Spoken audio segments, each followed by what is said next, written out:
Hello, operator. Can you please connect me with OTR Halloween Holidays? I don't want to miss this episode of the Ghoulie Show. The CBS Radio Mystery Theater presents...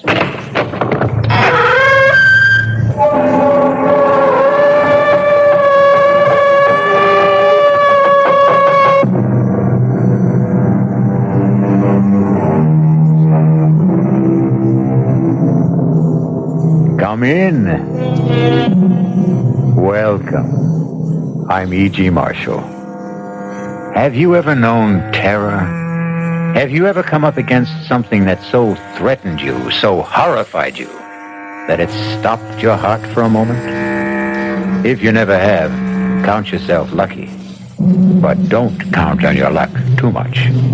After all, who's to say that terror may never touch you, huh? Consider Helen and Jim Crane.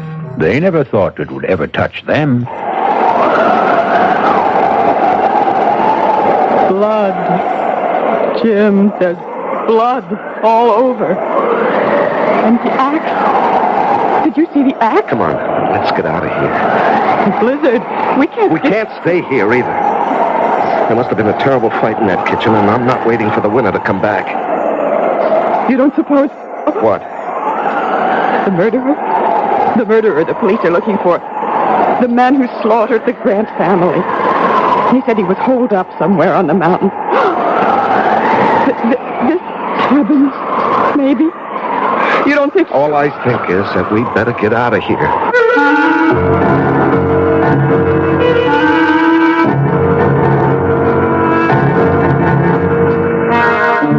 Our mystery drama, Blizzard of Terror, was written especially for the Mystery Theater by George Lothar and stars Lois Smith.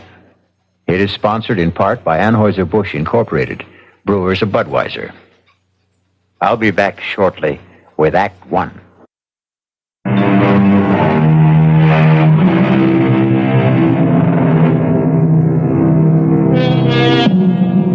Dare you join me now in a blizzard of terror? Not so fast. Not so quick to answer yes. Are your nerves in shape for what lies ahead? Have you promised yourself a good night's sleep? A promise you want to keep? In simple brief, are you who now listen to my voice ready to cope with terror? Very well. You made the choice, not I. Come along then. Well, come on.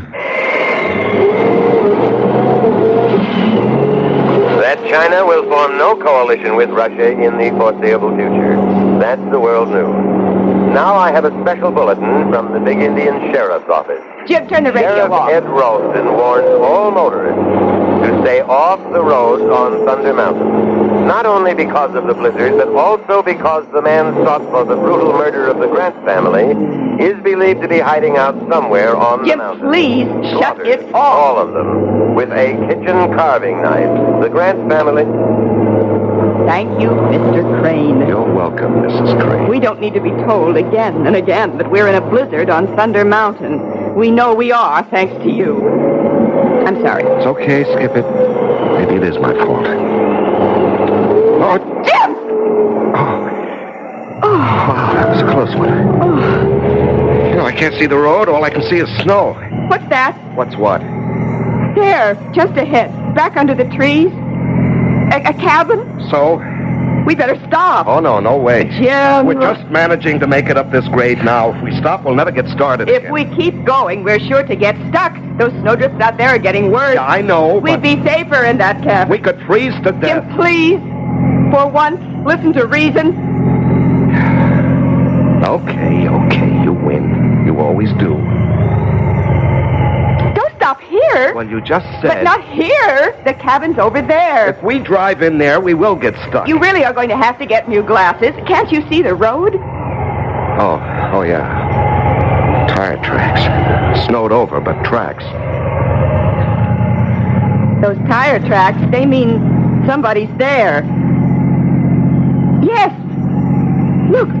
Smoke's coming out of the chimney. Ah, now, are you glad we turned in? I'm swooning with delight. You're angry because I was right. When are you wrong? When are you ever wrong? Oh, you are something. You are. You are really Why do we quarrel like this? Fly at each other every time. Well, maybe if you weren't so darned independent. Forget it. Okay, come on.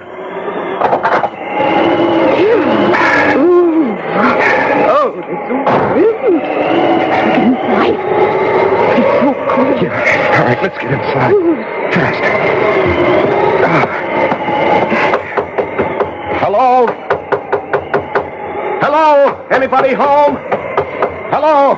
Just open the door and go in. Well, I don't like to just barge in. Jim, under the circumstances, if you won't, I will.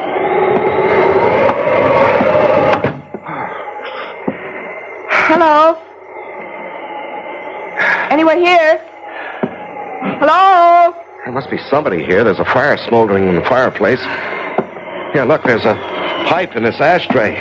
The tray is full of pipe ashes. Yeah. Oh, here's a coffee cup, half full. Uh-huh. There's a book open on the table. Huh. Jung's Psychology of the Unconscious. Whoever owns this place must be a brain. Hello? Anyone here? Hello?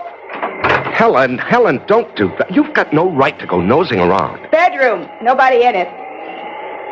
Must be the kitchen. Behind that door. Helen! Yes. Let's just sit down and just wait for whoever owns this place to come back, huh? I just want... You've got no right, Helen. Now, the owner of this place must be the kind of person who wouldn't like people nosing around. Oh, now, I'm telling really? you. Just look at it. This isn't just a cabin. It's a kind of lodge. Here, that wall lined with books. There, a hi-fi. Stacks of records, all classical. And those paintings on the walls. Helen, please. I want a cup of coffee, and if this door leads to the kitchen... She just won't listen. Just won't ever listen. Well, what are you standing there for? Now that you've opened the door, go on in. Oh. Good Lord. What is it? Oh. Jim. Oh, Jim. Helen, what is it? The kitchen. Oh, the kitchen. Here, Helen, here. You better sit down. You look like you're going to faint. Now, you just sit there. I'll have a look.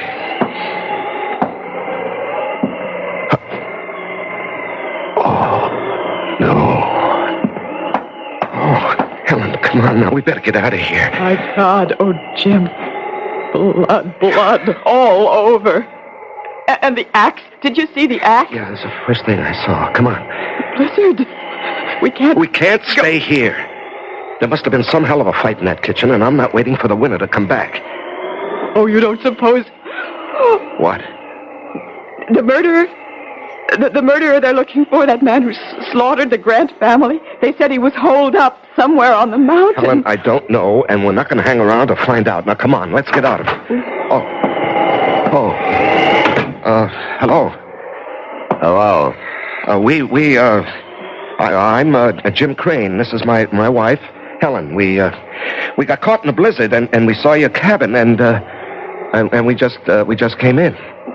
We were over at Big Mountain for a skiing weekend, and we started back too late, thanks to my husband. Oh? Yeah, I guess it was my fault. You see, I don't ski. My wife does, but I don't, and, well, I got into this poker game, and I was winning, and I couldn't quit when I was ahead. You know how it is? You don't have to make any excuses to me, friend. Maybe to her, but not to me. Well, I was just explaining. Like ice in here. Better get that fire going again. You needn't bother on our account. I'm not. Well, what I meant was we were just leaving. Not in that blizzard, you're not, Mrs. Crane. It's Miss Morgan, if you don't mind. I thought you said she's your wife. Well, she keeps her maiden name. You kidding? No, You marry a doll and give her your name and she won't use it? What's the matter, Ms. Morgan, you said, eh? What's the matter? Your husband's name isn't good enough for you? It isn't that. Then what is it? I prefer to keep my own name, that's all. A lot of women do these days. Yeah, they call it women's lib. Women's what? Lib. For liberation. You know, they keep their names, their independence, their jobs, everything. Everything, eh? That's too bad. You were my wife, doll. You wouldn't keep your name or your job or, anything. What do you do besides letting her get away with all this? Engineer. I'm an engineer. You drive a train? Oh, no, not that kind of engineer. Hydraulic engineer. Water power. Oh. Cigarette? No, thanks. I don't smoke. You? I don't smoke either. And I thought you... Huh? Nothing. You thought I what? Well, I noticed the pipe in the ashtray, so... Oh, well, yes, I do smoke a pipe now and then. Cigarettes, too. You haven't told us your name. Jake. Jake what? Jake's enough. We need more wood. I'll get it. Let's get out of here. No, we can't. Well, we've got to. He doesn't own this place. He doesn't live here. And from the looks of him, oh, good Lord, what a bruiser. He could be the murderer the sheriff's looking for. The blood on his clothes, it's all over his parka. Helen, we can't be sure it's blood. What else could it be? And what about the cigarettes? There's not one cigarette in that ashtray. There's nothing but pipe ashes. Yeah, that's true, all right. And he's stupid. Totally uninformed. He couldn't be the man who reads these books, listens to that music. He never heard of women's lib. He thought you drove a train. Helen, we can't leave. We could die out there. We can die in here. And I have a feeling we will, if we don't get...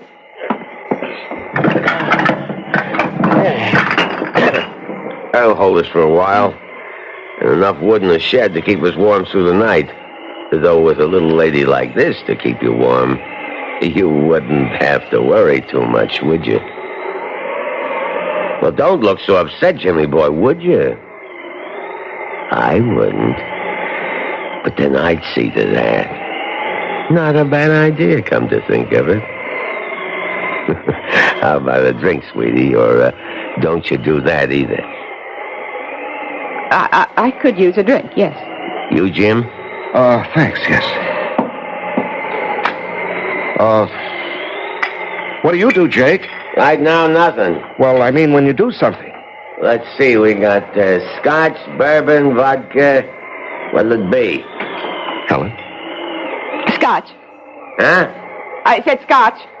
No, please? Excuse me, please. Jimmy boy? The same. Please. One thing you gotta say for men. They got better manners than women. Well, come on. Pull up to the fire here. Let's all get, cozy. That okay with you, Helen? It'll certainly be warmer by the fire. That isn't what I said. I know what you said. What'd I say? Here you are. Thank you. Showing better manners. Good. Thanks. That's better. Easy chair, warm fire, drink. That's much better. Nice place you've got here. It's all right. You must do a lot of reading, all those books. I read some, yes. Mm-hmm. I see you like classical music, too. Who are your favorite? Composers, I mean. Beethoven, maybe? Yes, I like Beethoven. Oh, me too. I'm especially fond of his 10th Symphony. Oh, yes, I go for that, too. Well, I don't know about you two, but I'm getting hungry. Could use some supper. How about it? Yeah, I could eat. You, sweetie? Oh, I suppose, yes. Good. But first, we'll have to clean up the kitchen. It's a real bloody mess out there, and I mean bloody. What do you mean bloody? Just said there's blood all over. All over me, too. See? Oh, yes. How, what happened? I didn't want to kill him. I had to. I surprised him out there in the kitchen, and he came for me. There was an axe, and it was the handiest thing, and I used that. I sank it into his skull, deep. I couldn't help thinking of the Grant family. The Grant? Yes, you haven't heard about that. Whole family down in the valley, slaughtered. Blood all over. Like out there in the kitchen. We better get to it. You mean me? There's a lot to clean up. I can't do it by myself. Jim will help you. No, you will. I'd rather not. I didn't ask you whether you'd rather or wouldn't. I'm telling you. I'll give you 2 minutes to get out in this kitchen with me and get to work. There is no Beethoven 10th. Oh, Jim, what have we got ourselves into? Helen, better humor him. Go on now. You better go on out into that kitchen. I'm scared. I just can't be in that kitchen, not alone with him. Oh, you saw the way he looks at me, the things he says. Oh, don't worry. I'll protect you. You. Well, how about it, dollface? Are you coming? Yes. Yes. I'm coming.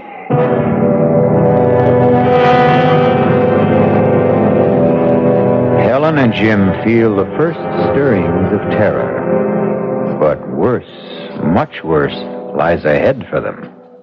I'll be back shortly with Act 2.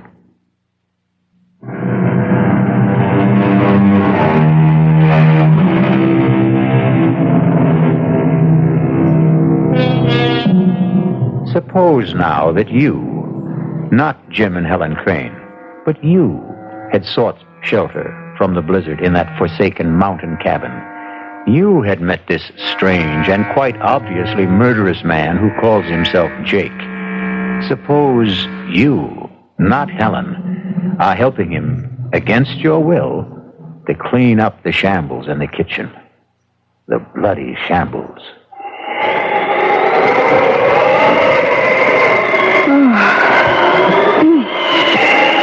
Well, that's it, I guess.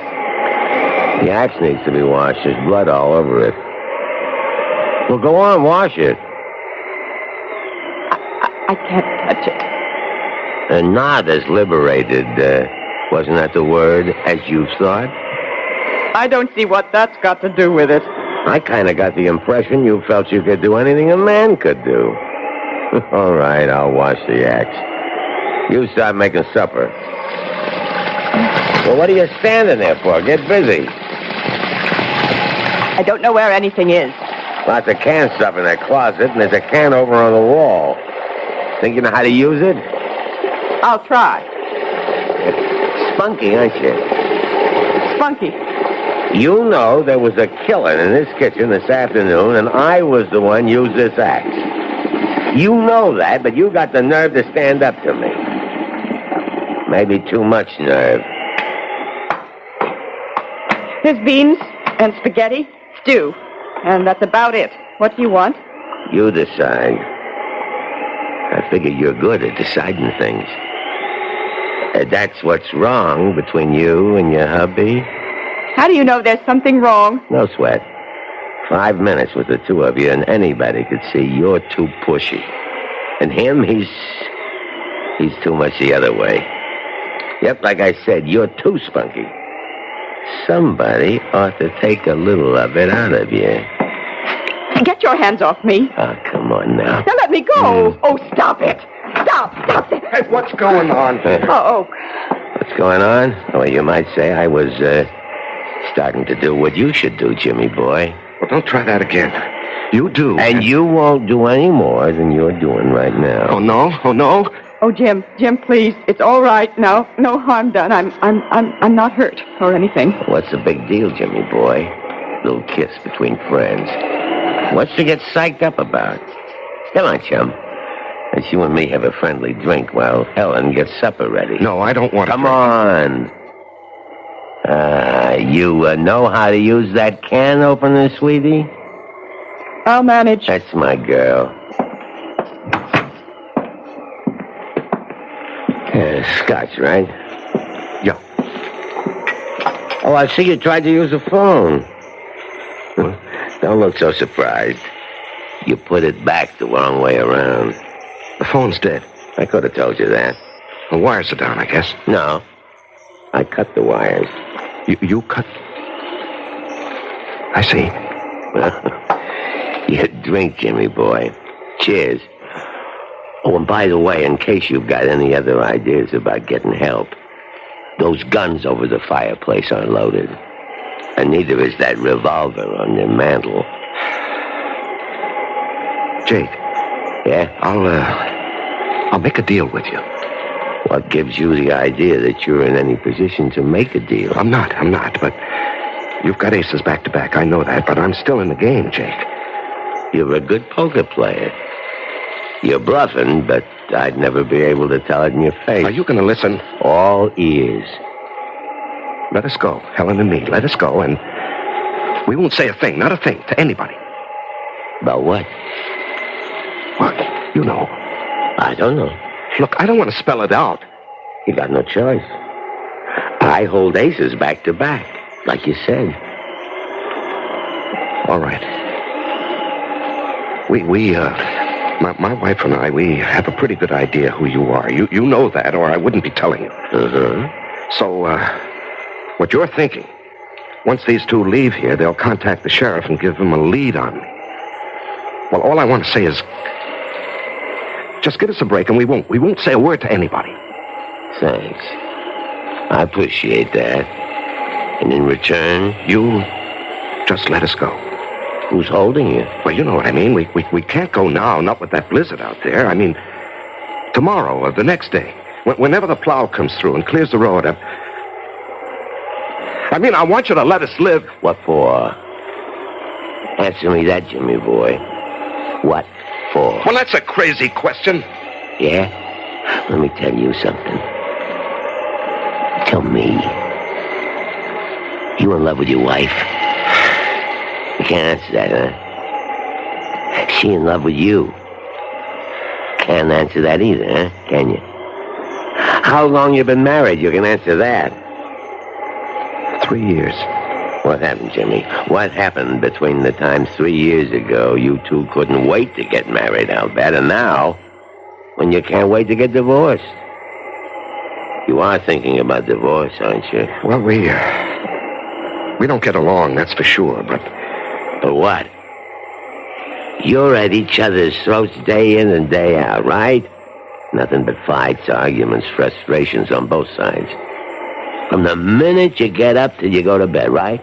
Am I right? Yeah, you're right. And you want to live?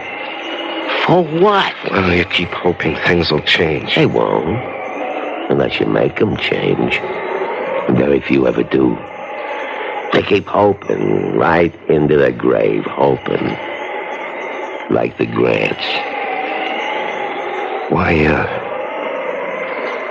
did you kill the Grants? They killed themselves. They were dead long before they were put out of their misery. Like you and her. I'll make a deal with you, Jimmy. I'm listening.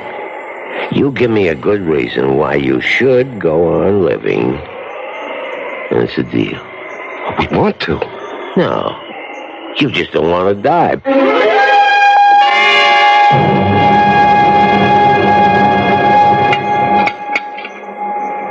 Now, it wasn't a bad meal, sweetie. You're real talented with a can opener. Thank you. Storm's getting worse. Yeah, we're really snowed in now. Drifts above the windowsills. Better build this fire up, and then I guess we'll hit the sack. Where do you want to sleep, sweetie? Come on now. You shouldn't have any trouble making up your mind. Oh, I haven't. I'll sleep with my husband, as usual. As usual? What kind of a crack is that? Now, cool it, Jimmy boy. Well, I won't have my wife insulted. I don't care how big you are, Jake, or how tough or cold-blooded. I won't have you Jim, now stop it. This is no time for gallantry. You're no match for him. He'd kill you. Besides, you took me the wrong way. All I meant was... Well, come on now, be honest. How long has it been since you two did sleep together as husband and wife? That's no business of yours. Long time, huh? Well, the minute I laid eyes on you, the way you acted toward each other, looked at each other, the way you talked, anybody could see you hated each other. We don't hate each other. You love each other? You see, that's what I mean. You two. You don't hate, you don't love. You don't nothing. And you ask me, that's a nutty way to live. So how about it, sweetie? How about what? There's a nice big double bed in that bedroom, and it's going to be a cold night. And me, I sure appreciate it. I warn you, Jake. Oh, Jim! I'll sleep out here on the couch. Come here, sweetie. What? Oh. Let old Jake see if he can change your mind. God, hey, now, Get what your are you doing? hands off her. Come here. Oh, you dirty... Jim! Why, you shouldn't... little creep. Hit me, would you? Oh.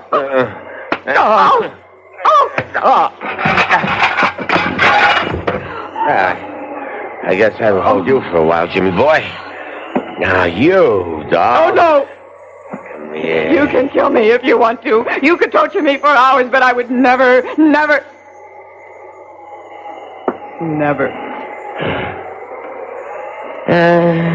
Suit yourself.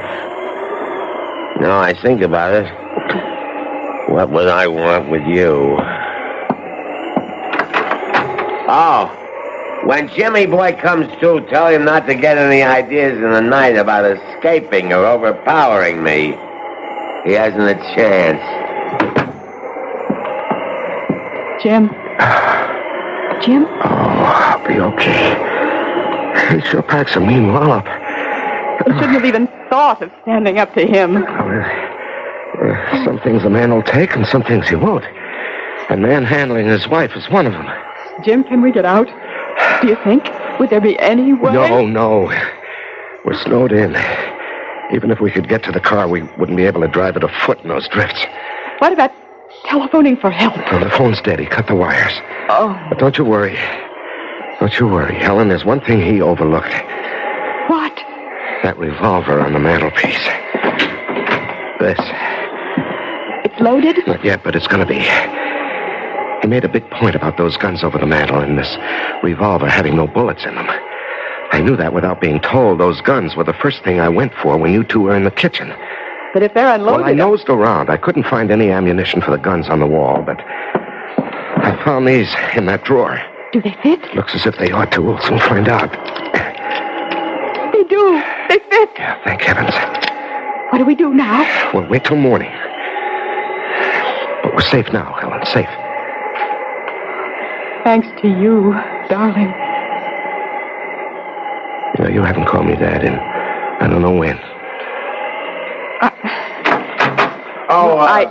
Jim, there's something I forgot to mention. I kind of figure you must have found the bullets for that revolver in the desk drawer. You did, didn't you? What of it? Don't bother loading that gun. It doesn't work. The trigger's broken. Night.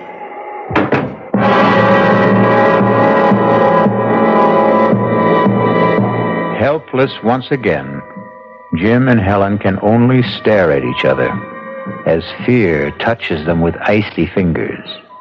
I'll be back shortly with Act 3. This is WBBM Chicago, News Radio 78.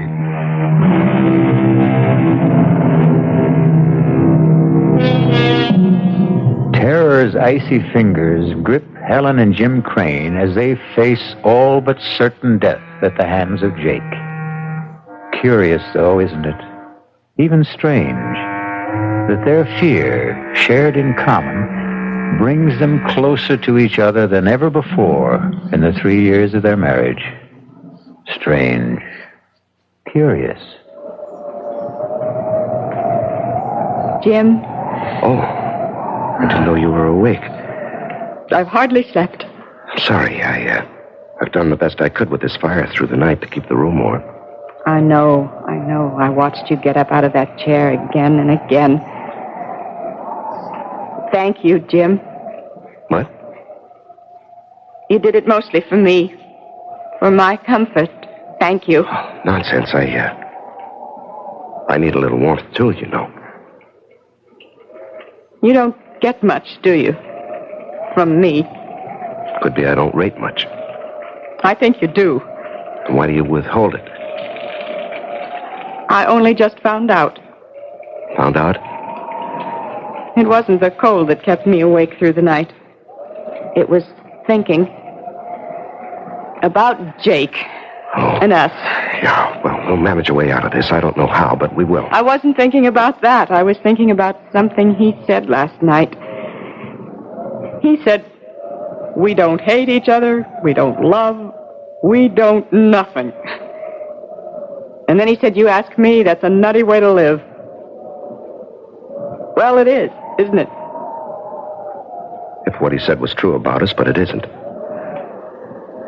It is. Not for me. I did a lot of thinking, too. I love you, Helen. I always have. It's just that... Yes? I don't know. It seems I can't reach you anymore. Something happened to us along the way, and I can't figure out what it is. I think I can.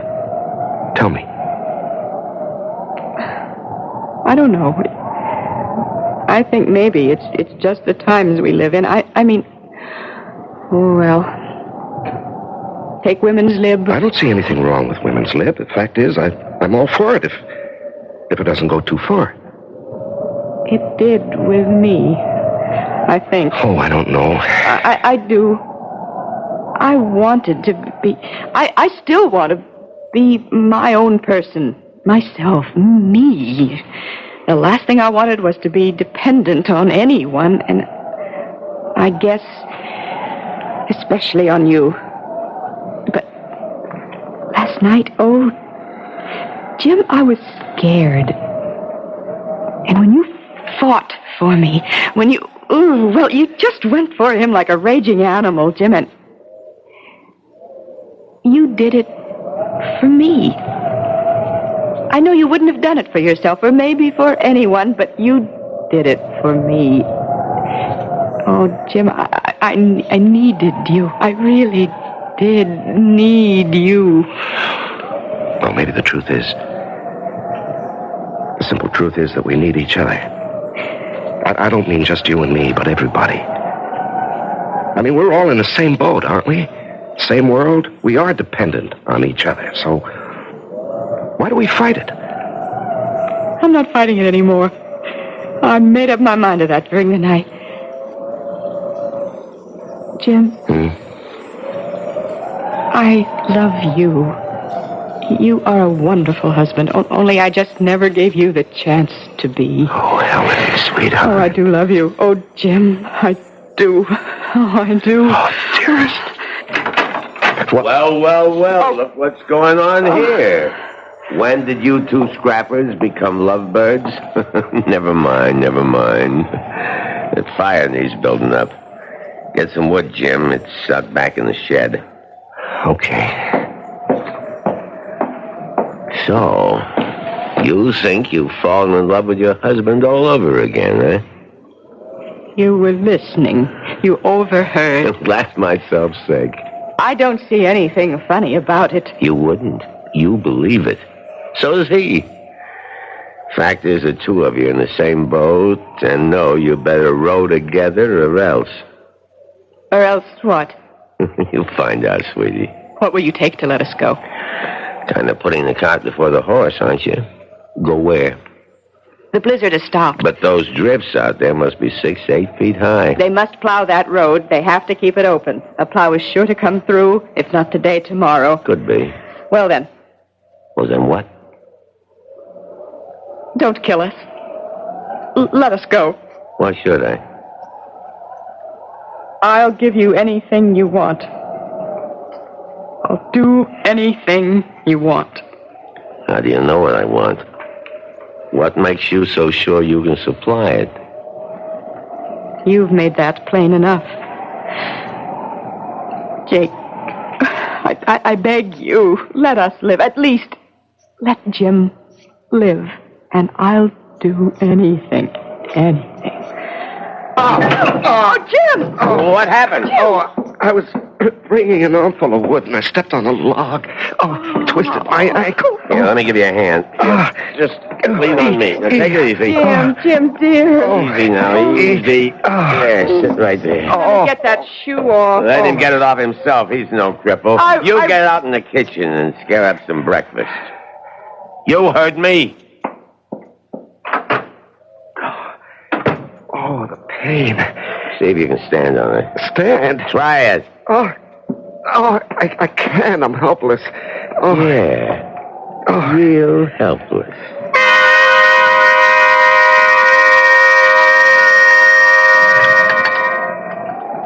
Hey, you make a good cup of coffee, doll. Thank you. I'll get another cold compress for your ankle, Jim. He's all right. I said he's okay. Let him worry about his ankle. You and me have some unfinished business. What is this? Helen, what is this? It's the only way. What only way? What are you talking about? Jim, I made a deal with him. A deal? I said I'd do anything if he'd let us go. Are you out of your mind? He's going to kill us. Now, you know that. You're crazy. He'll get what he wants and then he'll kill us. No. Yes.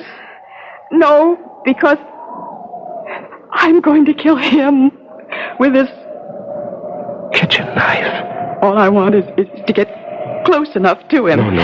No, you can't do that. It isn't in you to do that. It's got to be. There isn't any other way.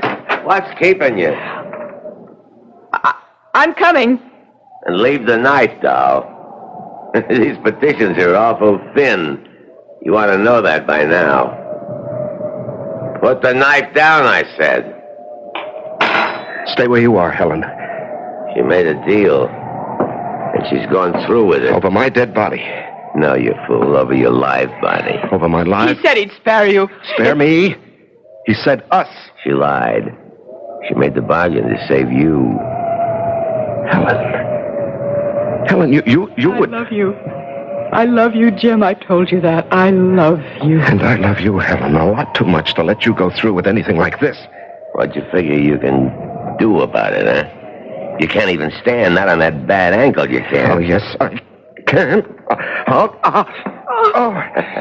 Jimmy, boy, not you. Now, doll.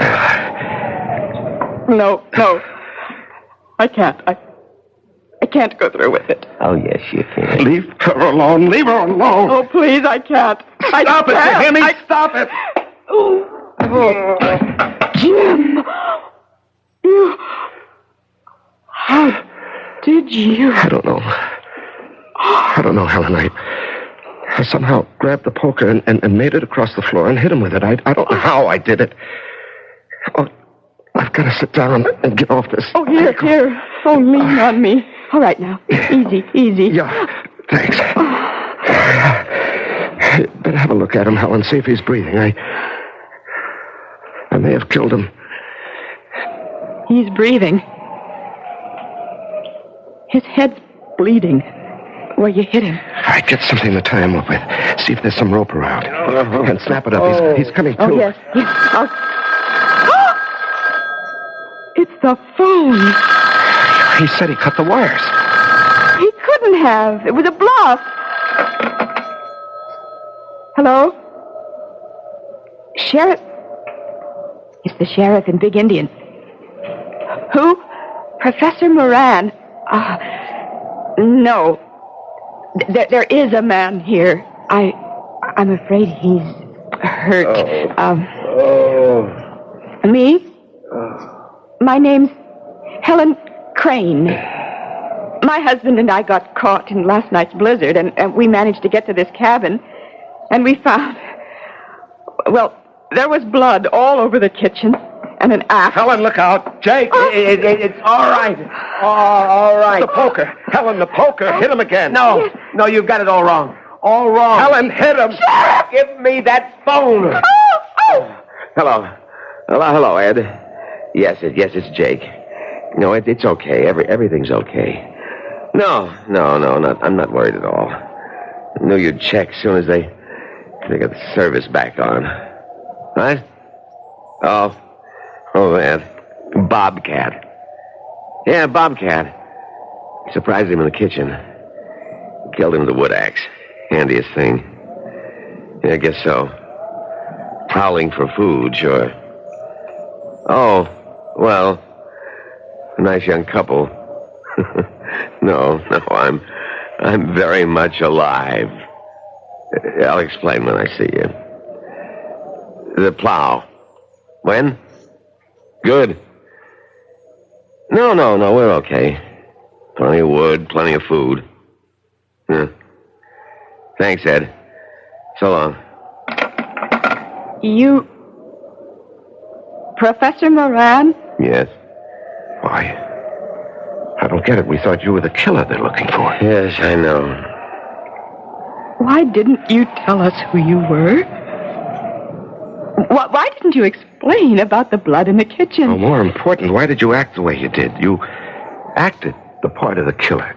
Yes. Why did I act the part? Well, you were guinea pigs, I'm afraid. Guinea pigs? Yes, I'm head of the Department of Psychology at City University. I sized you two up the minute I saw you. Your marriage was headed for the rocks, and like most couples, you didn't know it. No, I guess we didn't. Like any other young marrieds in this day and age, you'd lost contact with each other. We're going separate ways. Well, I set out to bring you back together, and as I said before, people in the same boat have to pull together. All I did was put you both in the same boat by making you face a common danger. A danger that never existed. Well, I'm hanged. You carried things pretty far, Professor Moran. Too far, my dear. Much too far. You'll find aspirin in the medicine cabinet. Bring me a couple, would you? On second thought, bring the bottle. And so terror turns to surprise and relief. Pretty shrewd fellow, Professor Moran, wouldn't you say? I mean, realizing that Jim and Helen were headed for divorce, that took keen insight into human nature. But then, he was, after all, a trained psychologist. I'll be back in just a moment.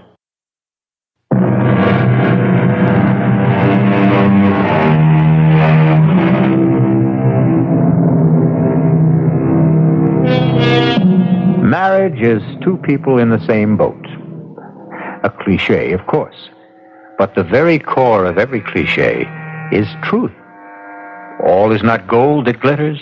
A stitch in time saves 9, and so on. I couldn't help thinking that all humanity is in the same boat. And what an infinitely better and happier world it would be if we all learned to pull together. Our cast included Lois Smith, Larry Haynes, and Leon Janney. The entire production was under the direction of Hyman Brown. And now, a preview of our next tale. I don't want your wife on board. This voyage has begun. The course is set and it will not be changed. May I remind you, Captain, that this is my ship. Now, this is my ship, Mr. Ames. My ship. From port to port. Your ship in the harbor, mine on the sea. My ship. Here I give the orders. Here I expect to be obeyed. In the name of all that's reasonable, man, in view of our business, can't you see this is no place for a woman? There's only one place for Annabella. My wife remains at my side. But on a slave ship. By my side, do you hear? By my side. Now, we'll hear no more of this. For by the living God, owner or not, I'll clap you in irons. Radio Mystery Theater was sponsored in part by the Kellogg Company, makers of Kellogg's Special K cereal. This is E.G. Marshall inviting you to return to our Mystery Theater for another adventure in the macabre. Until next time, pleasant dreams.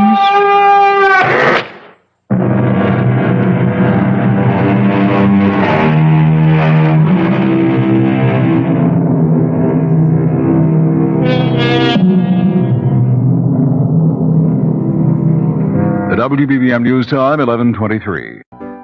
It's intermission time at the Ghoulie Show. Time to refresh yourself and visit our snack bar. Got a yen for some hot popcorn?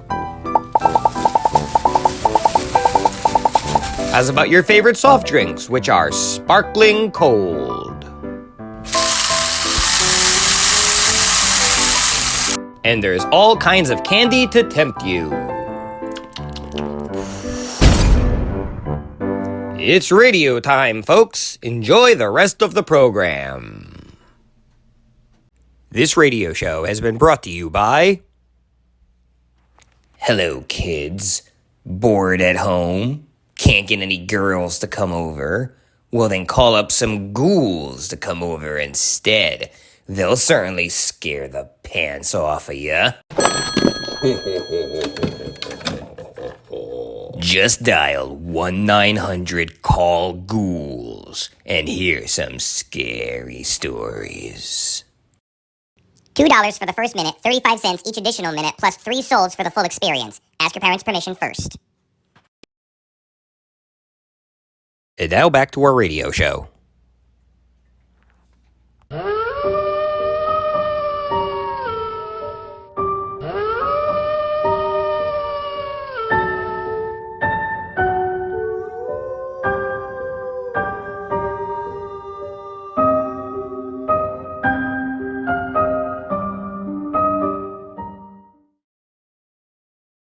The Signal Oil Program, The Whistler.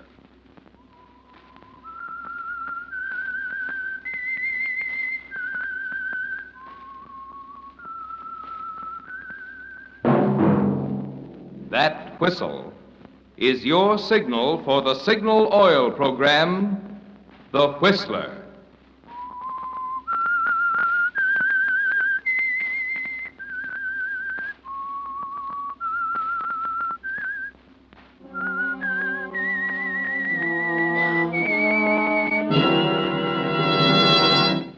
I am the Whistler, and I know many things, for I walk by night.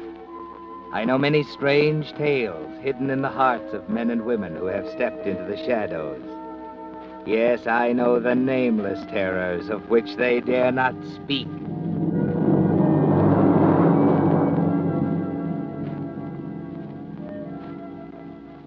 Yes, friends, it's time for the Signal Oil Program, The Whistler. Rated by independent research, the most popular program on the West Coast. Remember, let every traffic signal remind you, with new Signal gasoline, you do go farther than ever. Look for the familiar big yellow and black circle sign that identifies those popular Signal service stations in 7 western states from Canada to Mexico.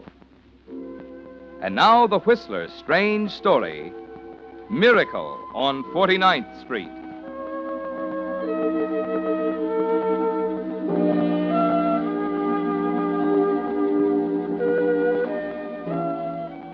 No one knew better than Eddie Steckles that it would take a miracle to save him this time. He'd been up on murder counts before, but this was going to be the toughest one he'd ever faced. The prosecution had drawn all the high cards. His old friend District Attorney Matthews had sworn to get him. And Matthews would never let this one slip through his fingers in a million years. Yes, it would take a miracle, and Eddie was smart enough to recognize it. For it was only by grace of luck and a brilliant lawyer that he was out on bail, with only 2 weeks until the formal indictment. But Eddie wasn't one to give up easily, even when the odds were 1,000,000 to 1 against him. Miracles had happened before, they could happen again. Even in a place like Hardy's drugstore on 49th Street. Even to a character like his friend Dutch. Yeah. Packed of smokes, huh? Those. Yeah. 15. Ah. Thank you. Let's see now. I want an evening paper. Hey, Eddie! Oh, Eddie, I thought you were tied up with the lawyer. Having a sandwich, eh? I'll have a cup of coffee with you. Hey, Craig. Yeah, want a paper? Cup of coffee, huh? Gosh, Eddie, I saw Brandon yesterday. Sure looks tough. The DA ain't kidding this time. You know, I was telling Brandon that you... What's the matter, Eddie? Did I say something wrong? I'm sorry. Well, you see, I get it. Craig, huh? Here's your coffee. Cream? No, hey, there's a customer waiting over at the drug counter. Oh, I see you. Sorry, Eddie. Always opening my big mouth in front of all the wrong people. You can take over the whiskers now. What? What voice are we using? If I'd have closed my eyes, I'd have sworn it was someone else. What about Brandon, Eddie? He's a good lawyer. There's a way out. You can bet he'll find it out. Find it for you. I'm sorry. I don't understand. What's the matter? You ain't trying to kid me, are you? I'm afraid you've made a mistake. You see, my name is Oliver Littlefield. Now, wait a minute. You ain't trying to tell me. Listen, Eddie, I'm Dutch. Remember me, your pal, Dutch Watson? Oh, I'm happy to know you, Mr. Watson. This is rather embarrassing. You see, I am Oliver Littlefield. I don't know Eddie. I don't know you. I've never seen you before. Huh? Wait a minute. Come here. Look at me. Holy cow, you're right.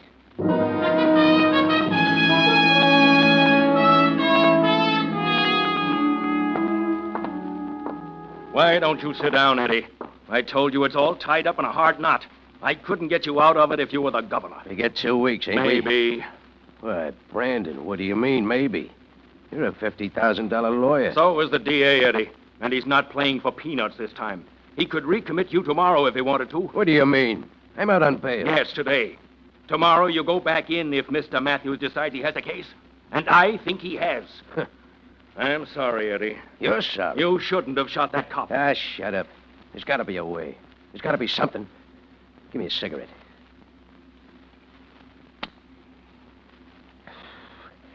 Well, there's always one thing left. Yeah. I can run for it. They'd be waiting for you with open arms in every city from New York to San Francisco, looking for you on every freight, pictures in all the post offices. No, you don't need a lawyer, Eddie. You need a miracle. Yeah? Eddie? Yeah. Eddie, you'll never believe it. I can hardly believe it myself. Huh? Who is this? Dutch, I'm calling from a drugstore on 49th Street. There's a guy here, Eddie. A guy I sat right next to, maybe a foot away. What are you talking about? This guy. He's you, Eddie. Yeah, you drunk? Honest, Eddie. I couldn't tell the guy from you if I was touching noises. I never seen anything like it in all my life. All right, so what? Is that all you called me for? Well, Shut up. I'm busy enough without having you blubber on the other end of a telephone line. So the guy looks like me, so what? What's the matter, Eddie? Nothing. Dutch. Yeah. Tail that guy. Don't let him out of your sight. But, Ed... He's still there, ain't he? Yeah, but why? Never mind why. Tail him. Follow him home, then get back here as fast as you can. Okay, Eddie. What was it, Eddie? Yeah. You hear anything? No. Good. You're all through, Brandon. You can go now. Huh? You heard me. Beat it. I don't want to see you again. Are you crazy? Maybe. Crazy enough to think you're right, Brandon. I don't need a lawyer. I need a miracle.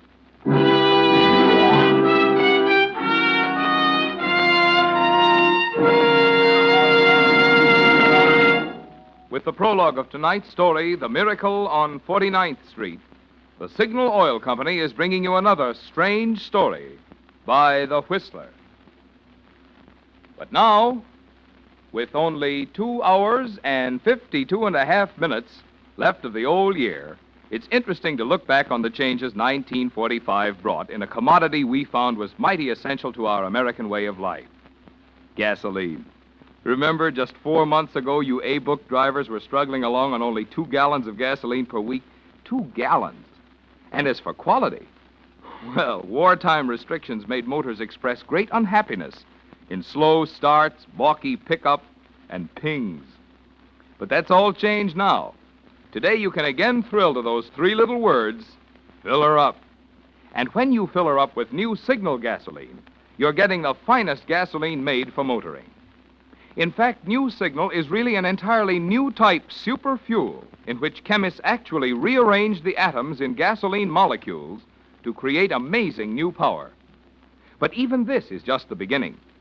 For just as fast as still further advances are made in automotive or petroleum science, you will find them incorporated in an ever finer Signal gasoline that will continue to merit the public preference, which has made Signal grow in just 14 years from a mere handful of stations in Southern California to almost 2,000 Signal dealers serving 7 western states from Canada to Mexico. And now, back to the Whistler.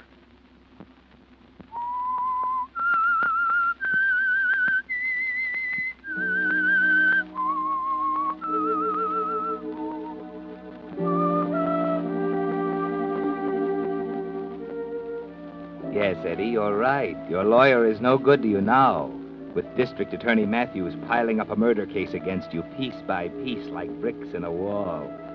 What you need is a first-class miracle, like the one Dutch ran into in the drugstore on 49th Street.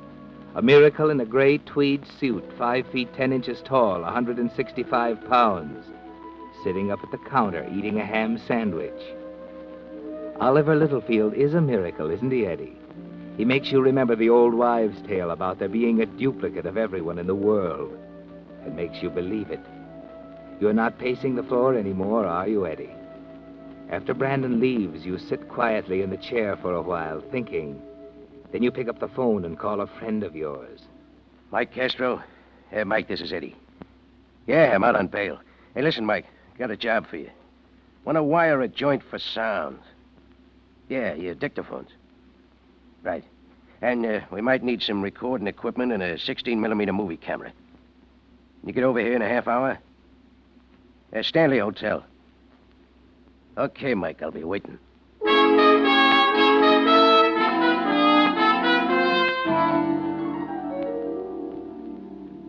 That was a cinch, Eddie. He lives in a little house in Wilmot, 40 minutes out of town. You get the address, Dutch? Yeah, 222 Euclid Avenue. Oliver Littlefield. 2214 Euclid Avenue, Wilmot. What's the matter, Eddie? Oliver Littlefield. I love him like a brother, Mike. I was thinking about it while I was telling him. It's quite a thing, ain't it? Yep, quite a thing. I think maybe we all got the idea. A switch? Yeah. Yep. You said you couldn't tell us apart, Dutch. It ain't that. He'll talk. He's got alibis. They'll check his prints. Wait a minute. He won't talk because he'll be dead, out on the highway somewhere. And they won't check his prints because they'll take one look at his face and write Eddie Steckles off the books as a gang murder. No, it won't work. I won't go for it. Why? It's crazy, that's why. Does $10,000 sound crazy to you? Huh? Say it again. $10,000 cash on the line. $10,000. That's a lot of dough. Yeah. Okay, now, Dutch, you and Mike work together. And the first thing you do is steal a telephone truck. Huh? One of those little green babies I use for service in residence telephones.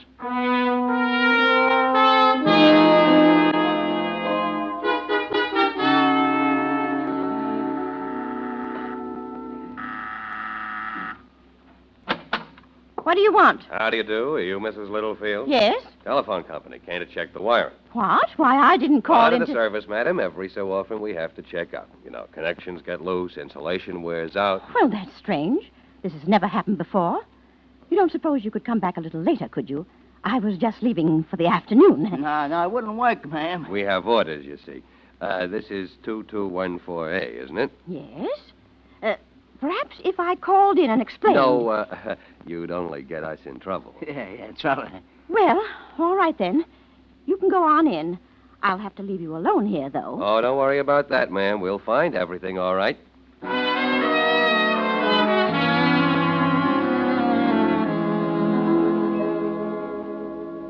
So you want a place to rent, huh? Yeah. It's awful tough. Haven't got a thing on my books except a shack over on Acacia Street. $50 a month. It's not worth 50 cents. That the one you advertised? 2225 Acacia? Yeah, that's it. Backs up on Euclid Avenue, doesn't it? Mm-hmm. Okay, I'll take it.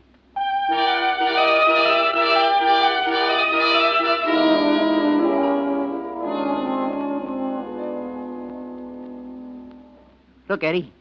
Out the back window here. Yeah, this is an awful dump. Yeah, but look. We're back to back with Littlefield. Mike ran the line from under the back porch to the fence and into the back bedroom. He's in there now, setting up that recording machine. Yeah, did you check on Littlefield? Sure, runs a hardware store just off the main drag. No other employees.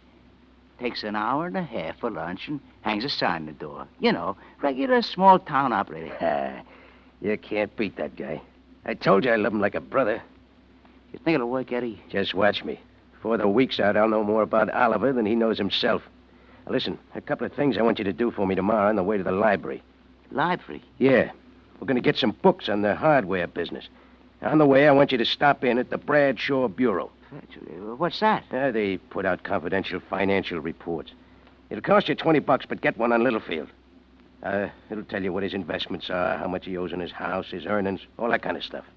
They won't ask questions. Yeah, just tell him he wants to borrow $1,000 from you on a personal note. Now, where's Mike? Oh, this way. Hey, how you like this broken-down joint I rented, huh? It's broken down, all right. How's it, Mike? Working perfect. Close the door, Dutch. Anything been doing? Yeah, they've been going at it. Quite a wife you picked out for yourself, Eddie. Give a listen. I simply can't understand it. Why in the world you had to close the store for 2 solid hours this afternoon to take 3 gallons of paint out to that Marsden woman? You never make deliveries for your other customers. Why, for all you know, you might have missed a $20 sale. Please don't refer to her as that Marsden woman, Cynthia. Oh, you call her by her first name. I call her Miss Marsden. Well, I don't approve. I'm sorry, Cynthia. Now, put it down a minute, will you? Where are they? They're in the dining room. The microphone's under the table. What happens if they go out of their room? Just a minute. I'll show you. Well, what's he doing? Nothing coming through. Probably standing in the hallway in his bathrobe. It's his old brown bathrobe, Eddie. She took the buttons off his good one in the ringer last Well, week. I suppose I might as well take my shower. There won't be any dinner until you do. And you'd better take some kerosene to those hands. They're full of green paint. Yes, dear, right away. And don't forget to clean your fingernails. All right, Cynthia, all right. But now what do you do? Watch. We faded out the dining room. Now we turn this dial up. Woman, what the deuce? Cynthia? Cynthia, where's the soap?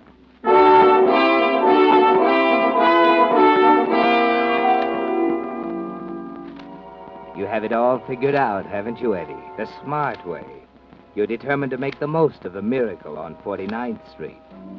For the next week, you sit at the speaker, listening to the voices of Oliver and Cynthia, picked up by the efficient microphones Mike Castro has installed under tables and behind pictures in the Littlefield house.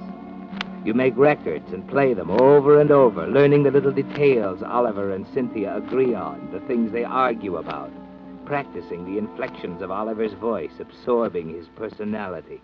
Try it again, Dutch. From where? From the part about the roses. Okay. Oliver, I was talking to Mrs. Gray again today. She says we simply have to do something about those roses. They're all covered with mildew. Huh? What was that, Cynthia? Oh, you weren't even listening. I said the roses are all covered with mildew. I don't know how many times I've told you to bring home some spray. And that isn't all. The snails are in the pansy beds. I'm sorry, Cynthia. I forgot it again. I'll be sure to bring some spray home tonight. I don't know what's got into you lately. I'm getting tired of your nagging after all these years, Cynthia. That's what's got into me. All this picking and jabbing is getting on my nerves. Now, if you'll excuse me, I'll go to work. Why, Oliver? All right, Cynthia. I'm sorry. There you are, boss.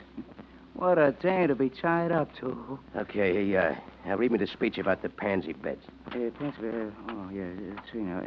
Oh, here. Oh, you mean I gotta put it on that dame again? Yeah. Oh, all right. I don't know how many times I told you to bring some spray home. And that isn't all. The snails are into the pansy beds. I'm sorry, Cynthia. I forgot it again.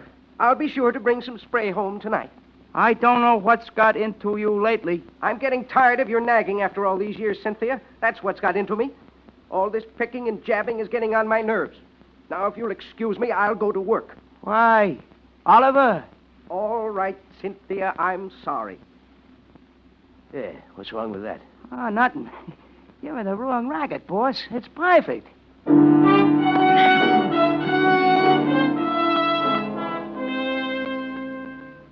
Yes, Eddie, it is perfect.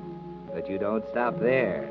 At every spare moment, you're studying up on the hardware business, learning the details of Oliver's financial dealings from the confidential reports Dutch brought you. And Mike has been busy, too, with a movie camera, photographing Oliver from an automobile parked across the street from the hardware store, or while he stands innocently on a street corner as Oliver hurries off to lunch. You study the pictures carefully, Eddie, capturing his walk, his nervous little mannerisms. But there's still something missing. You know practically nothing about his friends and neighbors, the people they play bridge with on Thursday nights, the members of Oliver's lodge, the things you'll have to know about. It worries you, doesn't it, Eddie? And then all of a sudden you get another big break. One afternoon as you're bending over your books, Mike comes into the room. Well, Eddie, I hope you can get by on the records we already made. Why? There ain't going to be no more. What's the matter? Machine breakdown? Cynthia left town last night on the 11:15 train, going to visit her mother's. Huh? Heard Oliver telling the guy next door. Uh, Can't make records if you ain't got no one to talk to. yeah. Tough break, huh? No, not exactly. Huh? What do you mean? Mike, did anyone except Mrs. Littlefield see you the day you came to repair the phone? No. You sure? Yeah, why? Did you find yourself a camera? A speed graphic like the newspapers use? Well, what's that got to do Could you with... find one? Yeah, sure. Okay, get one. And buy yourself a new suit. What? Tomorrow night, you're going to call on Oliver. You're from Snap, the photo magazine. And you're assigned to do a story on the typical American citizen. The average guy who lives in the suburbs. What he does in his spare time at home, who his friends are, what they do, his hobbies, the clubs he belongs to. You know, regular feature story. And the guy the committee selected as the average citizen is Oliver.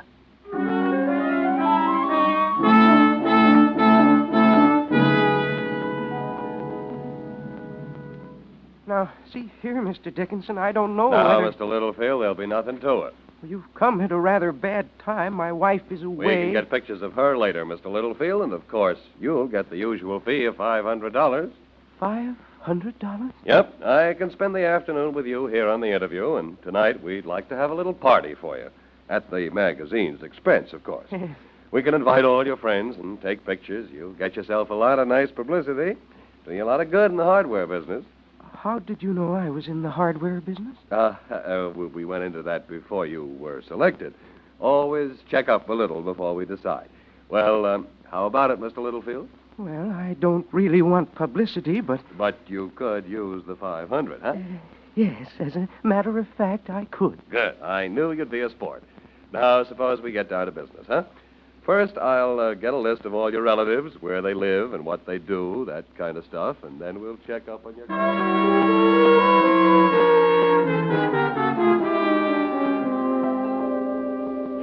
I'm Mrs. Lake. I live down the street a few doors. 2228 Euclid, that is. Known the Littlefields, well, ever since they came here in 1927. Oliver was working for the gross department store in the hardware department, and my husband, Clem, he was in the men's ready-to-wear. My name is Barton, pastor of the Congregational Church. Oliver's been a member for more than 10 years. I'm his Aunt Sarah. I guess when you get right down to it, I'm his only living blood relative.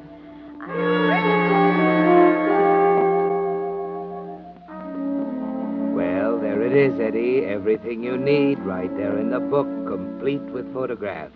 You were right, weren't you? In a matter of 10 days, you've learned more about Oliver Littlefield than he knows himself.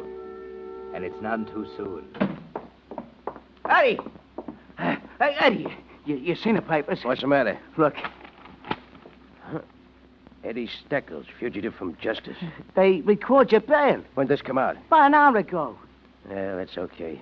Where's Mike? He's coming. Did he give Oliver the $500? No, he stole him off. Said he'd have a check for him tonight. The guy's getting smart. Beginning to think for himself. We better get it over with, Eddie. It don't look so good. Huh? But the neighborhood's full of patrol cars. Maybe somebody called the magazine office or something. Yeah, you get the jitters. Uh-huh. When Mike came out of Oliver's house tonight, he says there was a guy standing across the street that he could have swore was a plainclothes dick. Well, forget it. We gotta take a chance. It's tonight or not at all.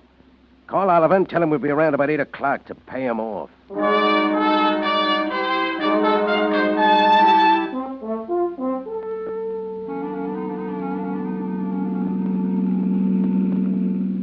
Which way, Eddie? Take the next road to the right. That's it, up there by the sign. Now, see here, what's this all about? I haven't done anything. Shut up, Oliver. Just keep your hands up, that's all. That's better. Around to the right, Dutch. High five, Eddie. Anywhere along here. This okay? Yeah, sure. Come on. I know what you're going to do. You're going to kill me. Listen, let me explain. Shut up. Come on, Oliver. Eddie. Yeah, right behind you. He's all yours, Eddie. No, please don't kill me.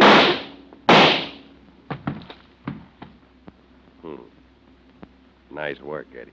No, Mike. Not Eddie. Oliver Littlefield, remember?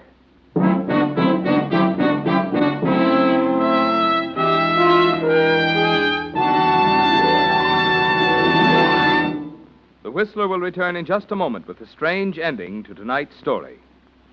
But first, a word about the 248 people who were killed in auto accidents over the Christmas holiday.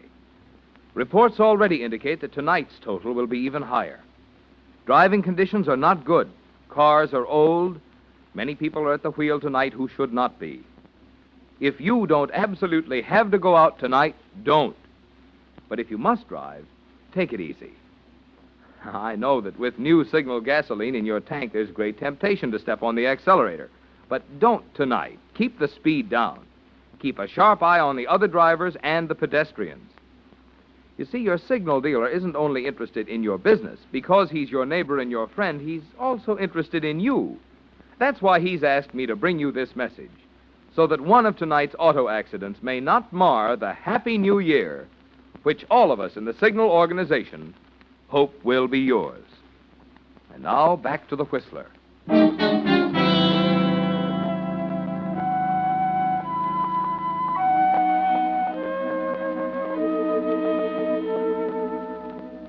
Yes, Eddie. It was a miracle that sent Oliver Littlefield to you at the exact moment when you could use him best.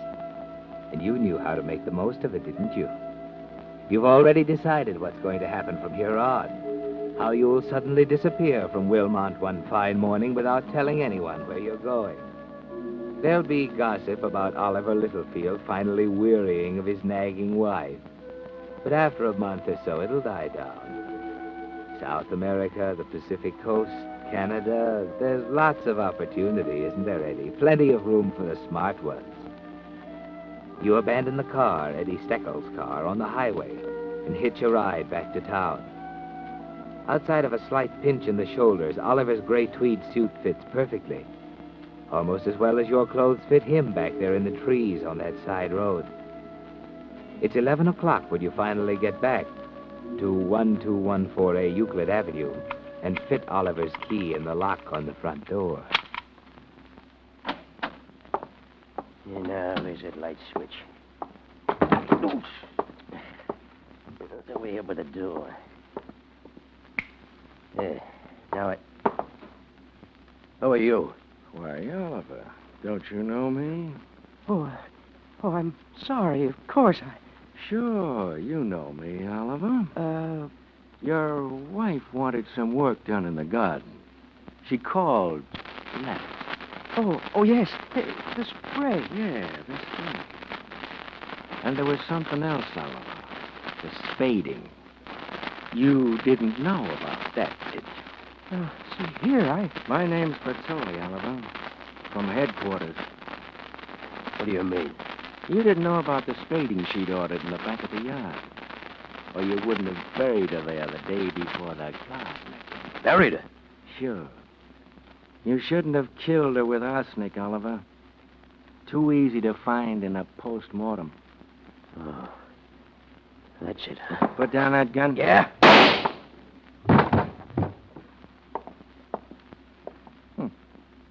Packing a gun. Who would have thought it of a punk like Oliver Littlefield?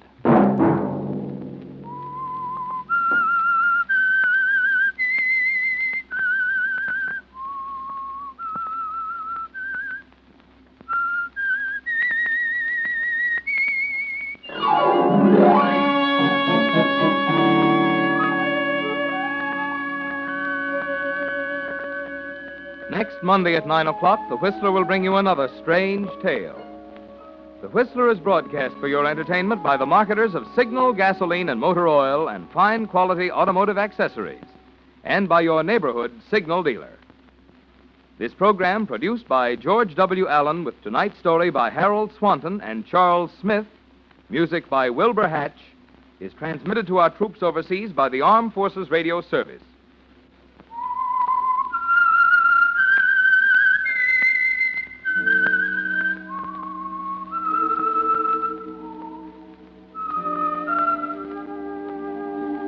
That whistle is your signal for the Signal Oil program, The Whistler. This is Marvin Miller speaking, reminding you to look for those familiar yellow and black circle signs that identify those popular Signal Oil stations in 7 western states from Canada to Mexico. This is CBS, the Columbia Broadcasting System.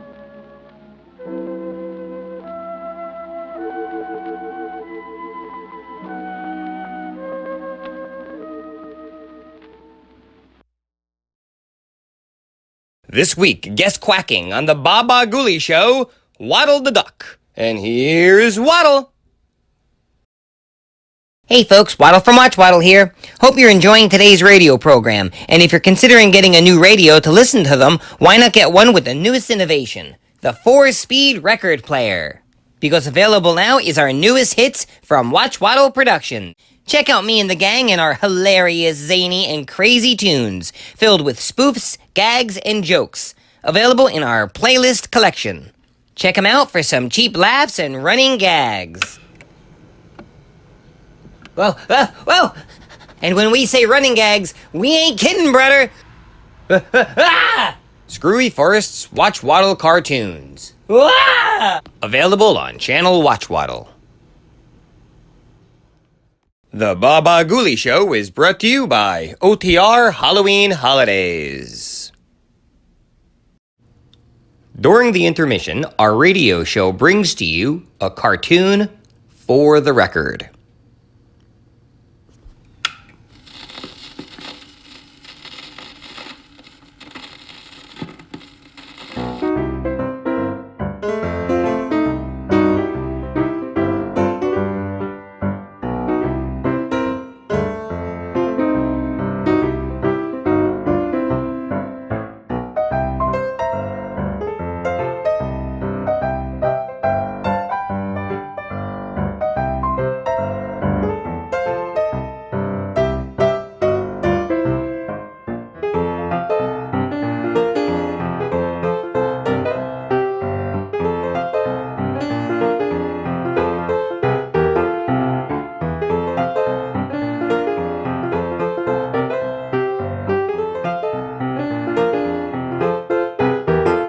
We now return you to our radio show.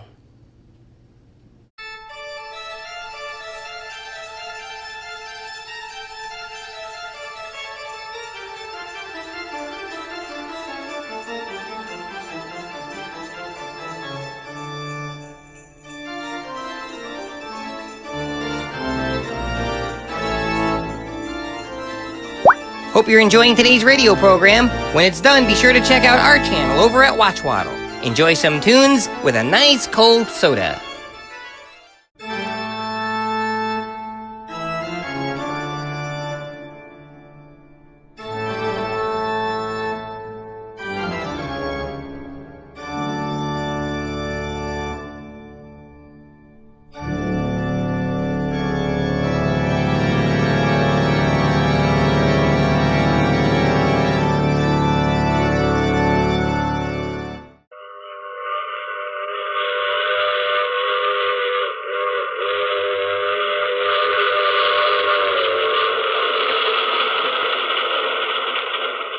Mutual Broadcasting System presents The Mysterious Traveler.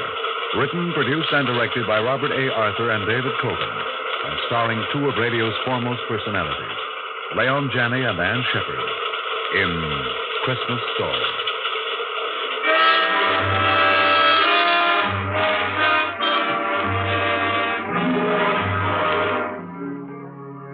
This is the Mysterious Traveler inviting you to join me on another journey into the realm of the strange and the terrifying. I hope you will enjoy the trip, that it will thrill you a little and chill you a little. So settle back, get a good grip on your nerves, and be comfortable, if you can, as we hear the tale of an enterprising young man. It's the drama I call Christmas Story.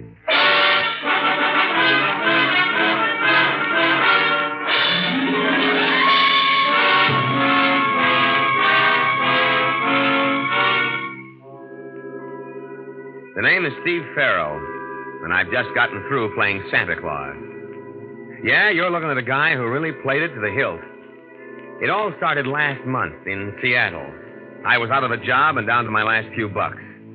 I was looking through the morning paper when I noticed this small ad in the personal column. Driving to New York, November 15th. Man wanted to assist in driving. Free transportation. Paul Harris, Hotel Royal. Well, I'd always wanted to see New York, and this was as good as any way of getting there, so I went up to this Hotel Royal to see this guy, Harris. Mr. Harris? Yes? My name's Farrell, Steve Farrell. I read your ad in the morning paper. Oh, yes. Won't you come in? Thank you. If you haven't already found someone to help you drive to New York, I'd like to offer my services. Well, as a matter of fact, I haven't. Can you leave for New York a day after tomorrow? Sure, anytime. Well, good. Then why not come around at 9 in the morning and we'll get off to an early start? Okay, Mr. Harris, 9 it is.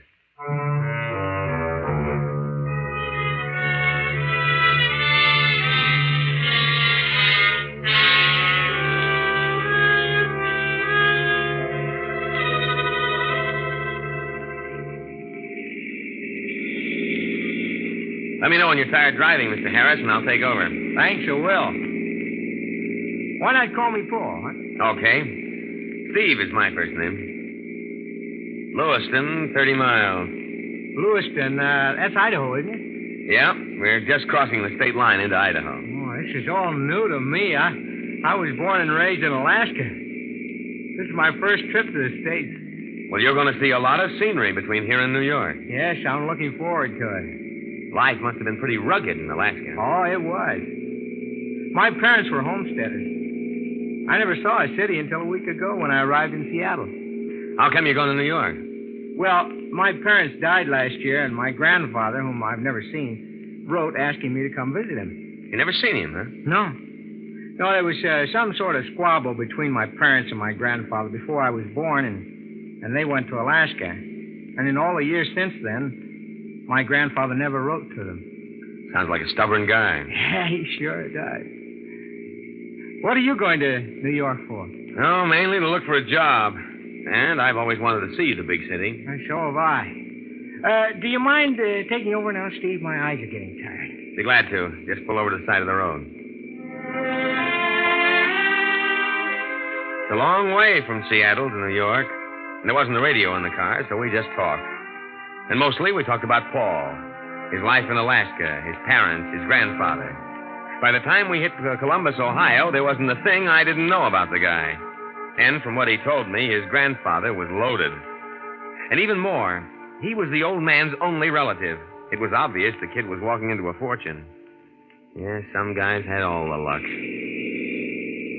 So these are the Allegheny Mountains. Yeah. You better take it easy, Paul. The road's a little slippery. Okay. How much further to New York? 250 miles. It's getting dark. You better stop for the night at the next tourist court. All right.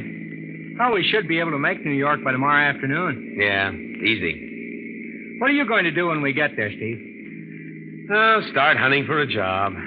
Look, Steve, why don't you come to my grandfather's house with me? I'm sure he won't mind putting you up for a few nights. Oh, thanks, kid, but don't worry about me. I'll be all right. Steve, I don't want to lose track of you. I thought we were friends. Sure we are. As soon as I get located, I'll let you know where I am. You know, I thought this being your first visit to New York and mine, we might see the town together. You know, the Statue of Liberty, the Statue Empire... of Liberty? Yeah, sure. Yeah, while we're the same age, I'm afraid I haven't been around very much. I guess it's like you said, I'm strictly from the woods. Just 1 year in New York and you'll be hep to everything. Your eyes bothering you? Yeah, a little. You better let me take over when you get to the bottom of this mountain. Okay. You know, you ought to see an eye doctor. Your eyes seem to get tired awful quick. Well, the truth of the matter Hey, is... look out, kid. We're starting to skid. No, don't jam on the brakes. That only makes it worse. Now, reverse your wheel. I have. Steve, we're skidding off the road toward the mountain. Give me that wheel and do as I say. We're out of control. We're going over.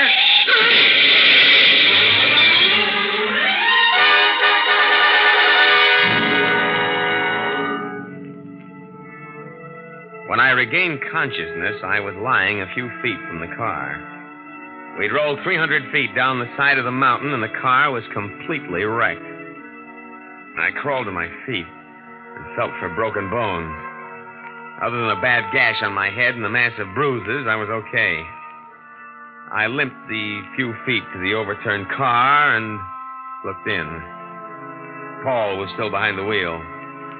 Even before I reached for his pulse, I had a feeling he was dead. Paul's luck had run out. He'd never see all that dough that was waiting for him in New York. Yeah, it was then that it came to me. I hadn't wished the guy dead, but now that he was, and nobody in the States knew Paul or what he looked like, and on the other hand, I knew everything about him, well, it was a gamble, all right, but there was a fortune in the kitty. I went to work switching our clothes and all identification. Just as I finished, a state police patrol car came along the mountain road and spotted the wreck. They took me to headquarters, where I made a complete statement. A couple of hours later, I grabbed a train for New York.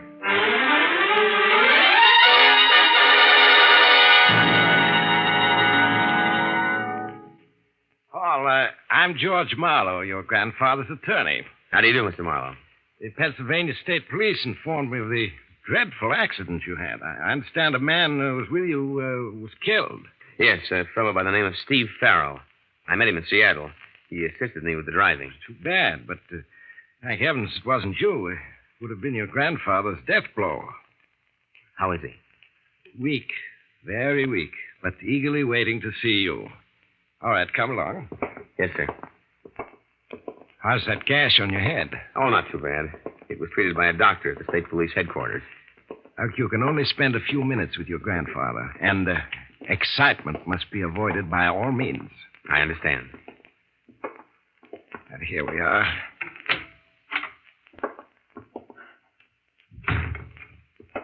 How is he, Joan? He's much better this afternoon. Good. Joan, this is Paul Harris. Paul Joan Dietrich, your grandfather's nurse. How do you do? Hello. Paul. Is that you, Paul? Yes, sir. Come over here where I can see you. Yes, Grandfather. So, you're Paul, my grandson. Yes, sir. Sit down by my bed and let me look at you. All right, Grandfather. You don't look like your mother. Must take after your father's side of the family. Yes, I do. That bandage. What happened, Paul? Well, I was in an accident, but it's nothing, just a scratch. You're sure? Yes, of course. I suppose you're wondering why I sent for you after all these years. Cutting off your mother, father. Does it matter now? The main thing is, I'm here. Lying here for months, I've had a great deal of time to think things over. I was wrong, Paul. Your mother, she had a perfect right to marry anyone she wished. It was only my stubbornness that prevented the reconciliation. We all make mistakes. Yes, but 30 years of not seeing my own flesh and blood. It's been lonely, Paul. So lonely. And all my fault. But you're not alone anymore. I'm here. Yes, Paul, yes.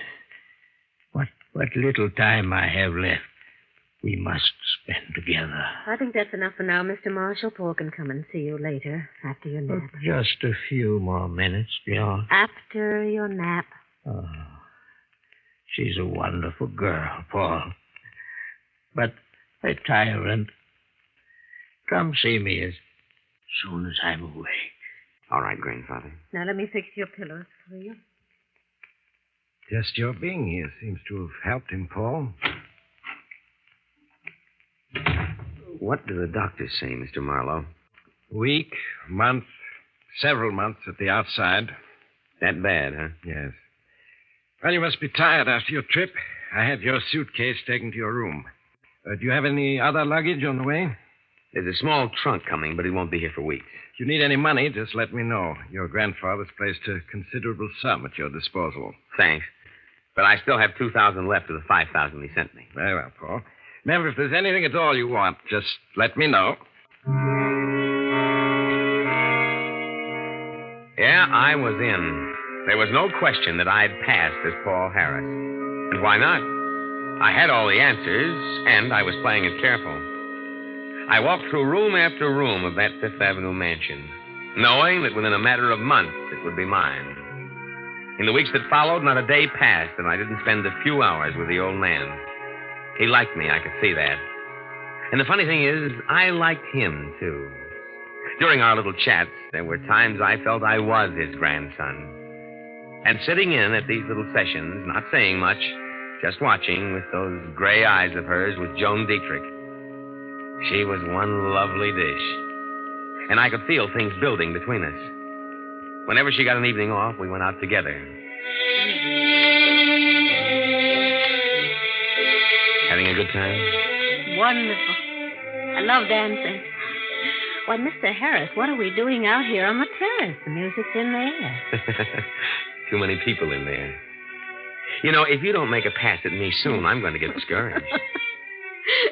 Ours is a short acquaintance. 3 weeks. What's the time got to do with it?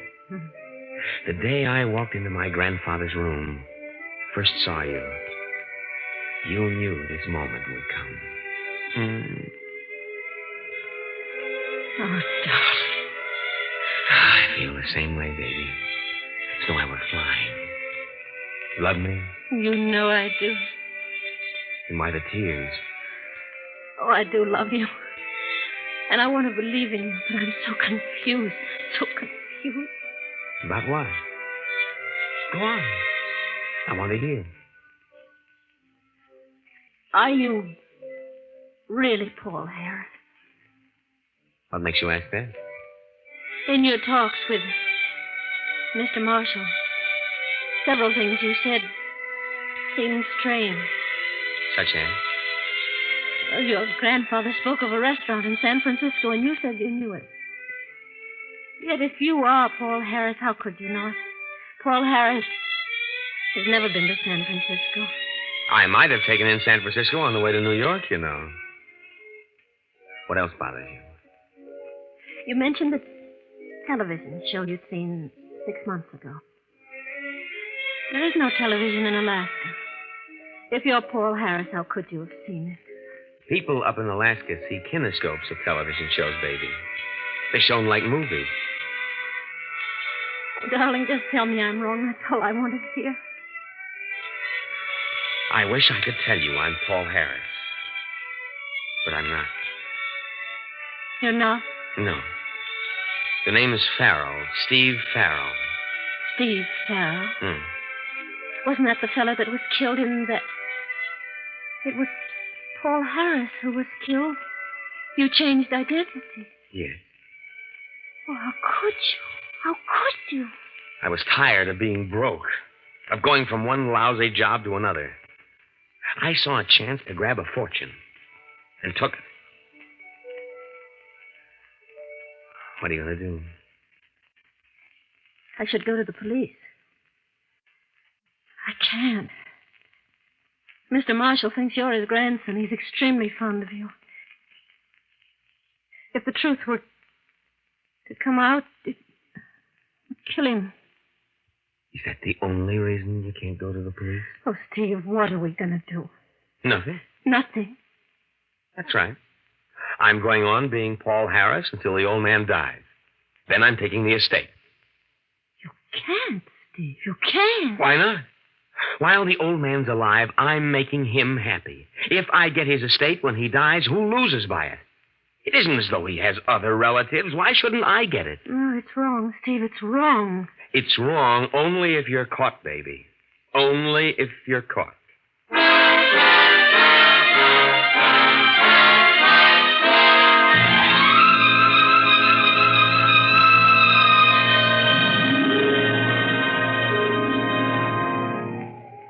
Hello, baby. What you doing up here on the roof? Just getting a little fresh air while Mr. Marshall sleeps. How is he? He can't last more than a few days. Who are you crying for? The old man? Or me? Both of you. Oh, Steve, ever since the other night when you told me, I haven't been able to think of anything else. It's wrong, Steve. It's so wrong. Who am I hurting if I get the estate? I deserve it if anyone does. At least I'm making the old man happy in his last hours. What if you're caught? Do you realize they'd send you to prison? That's the chances you take, baby. Besides, who's going to get wise to me? There's Mr. Marlowe, and he's nobody's fool. Just one little slip, Steve, and he'll be on to you. Marlowe's the sharp citizen, all right, but I don't intend to make that one slip. Oh. Someone's coming up onto the roof.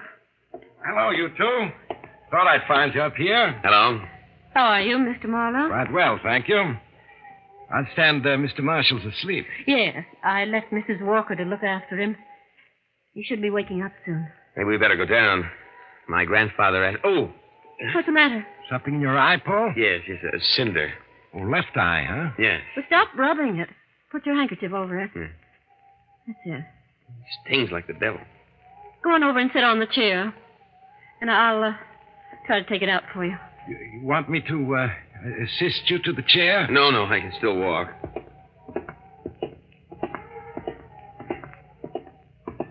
Now sit down and tilt your head back. That's it. Take the handkerchief away. Oh, I see it. Hold still. There. I got it. Thanks, John. I think we'd better go down now. Yeah, okay. You coming, Mr. Marlowe? What?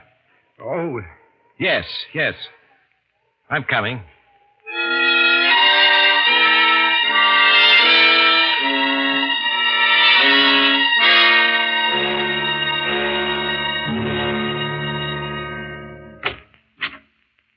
Mrs. Walker said that Mr. Marshall was asleep and she looked in on him a few minutes ago. Seems he's still sleeping. Perhaps we'd better leave and wait until he wakens. No. I'm going to wake him. It's time for his medicine. Mr. Marshall? Mr. Marshall? Time for your medicine. Mr. Marshall? What is it, Joan? There's no pulse. Are you sure?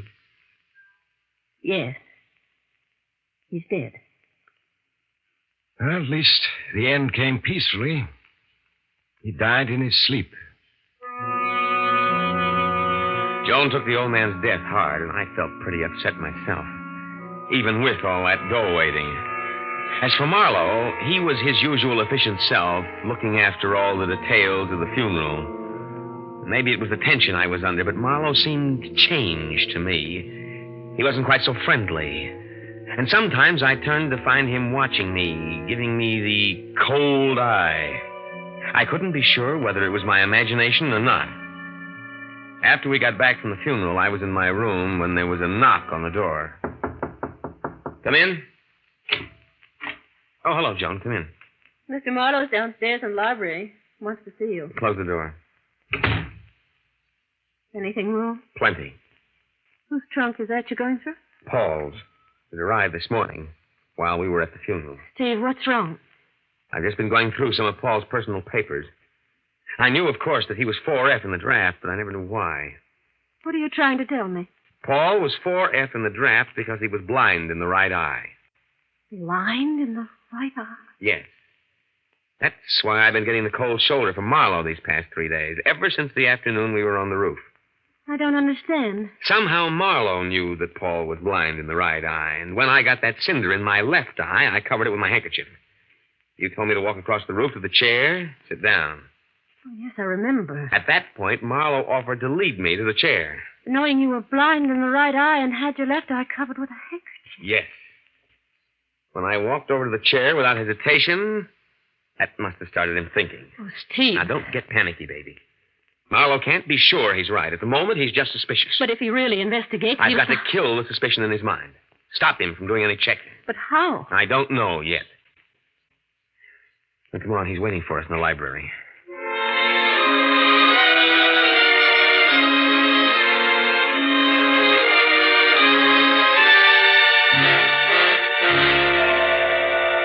Sorry to have kept you waiting, Mr. Marlowe. That's quite all right. If you'll excuse me, I'll go. Joan, don't go. No reason why you shouldn't hear what I have to say. Tomorrow, Christmas Day, I'll officially read Mr. Marshall's will. However, I don't think I'm violating a trust in telling you the contents of the will. 2 weeks ago, Mr. Marshall had me draw up a new will, leaving his entire estate to you, Paul. I see. He was quite taken by you, felt that you were a credit to his name. Why are you crying, Joan? Nothing. As administrator of Mr. Marshall's will, it is my duty to see to it that the heirs, or heir, receive their just inheritances. This duty I shall fulfill. I understand. I am responsible under law for the awarding of the huge estate left by Mr. Marshall. I shall have to... Is your eye troubling you? You've been doing nothing but rubbing it since you came into this room. Sorry, Mr. Marlowe. As you know, I'm blind in my right eye, and now and then my left eye feels quite strained, particularly at a time like this. My grandfather's death, the funeral. You understand? Why, yes. Yes, of course. You were saying? What? Oh, well, it's not important at the moment. I'll be here tomorrow at 3 for the reading of the will.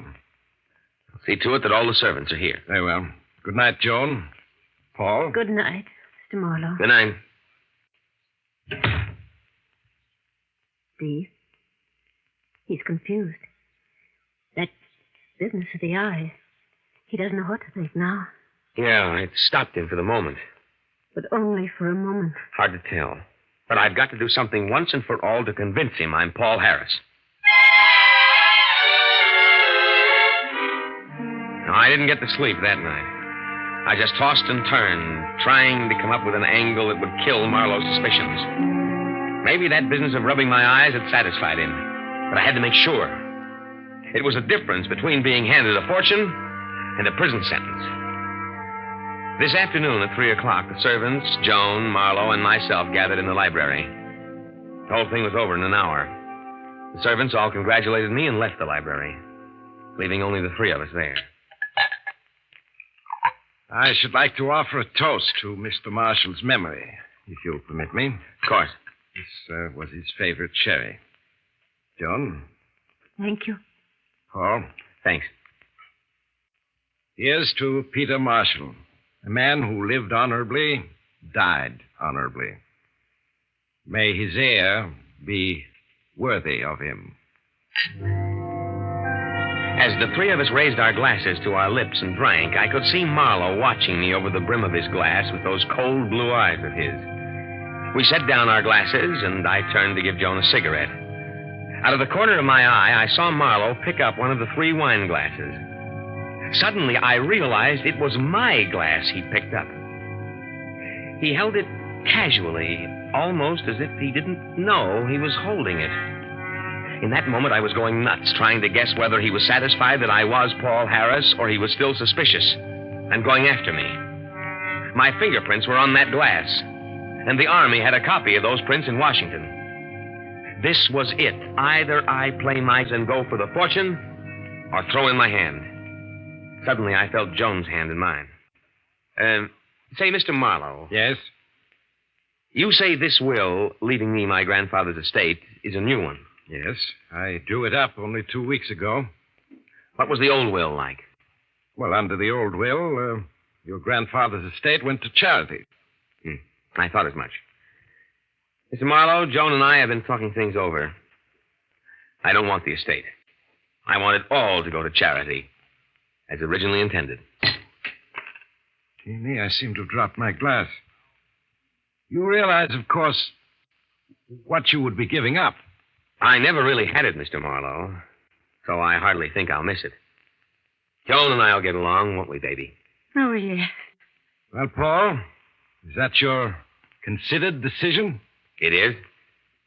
It's a gesture worthy of Peter Marshall's grandson. Yes, and that little gesture did it. Any guy who gives up a $2 million estate can hardly be called an imposter, can he? No, sir. It's Christmas, and I've just played Santa Claus to the tune of $2 million. The thing I keep wondering about is, what would have happened if I hadn't given up the estate? Would Marlowe have gone after me? Or was he satisfied that I was Paul Harris? Yes, sir. That little puzzle is going to give me plenty of thought for a long time to come.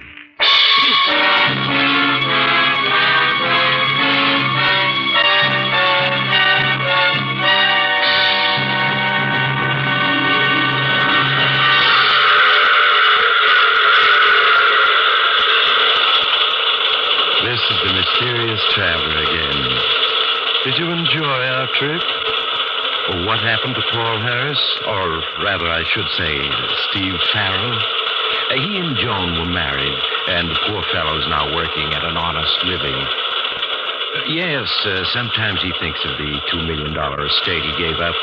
But then with taxes what they are, what could he have kept in any case? Only a fortune. Which reminds me of a story in which another enterprising young man allowed himself to be killed for the sake of acquiring... Oh, you have to get off here. I'm sorry. But allow me to wish you a Merry Christmas before you go. And remember, I take this same train every week at this same time.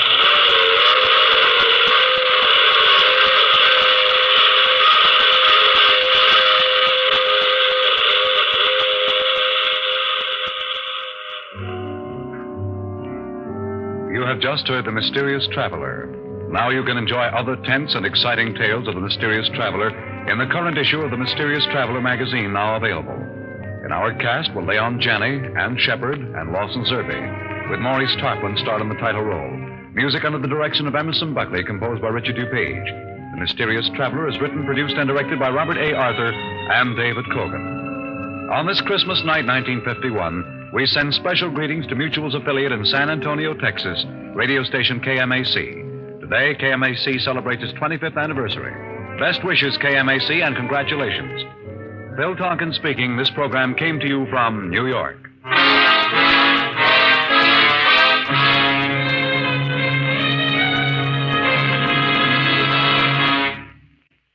Here, the 27th consecutive renewal of the East-West game and the annual Blue-Gray game. It's another Mutual listening must. Not just one, but two of the season's biggest intersectional gridiron clashes will be aired for the sports-minded American listening public on the afternoon of Saturday, December 29th. The greatest names of the 1951 collegiate grid season are on the rosters of the competing squads. Remember, the action starts Saturday over most of these same stations. This is the Mutual Broadcasting System. Thanks for watching the Baba Ghoulie Show by OTR Halloween Holidays. This is Waddle the Duck saying check out Channel Watchwaddle for some fun cartoons with no static.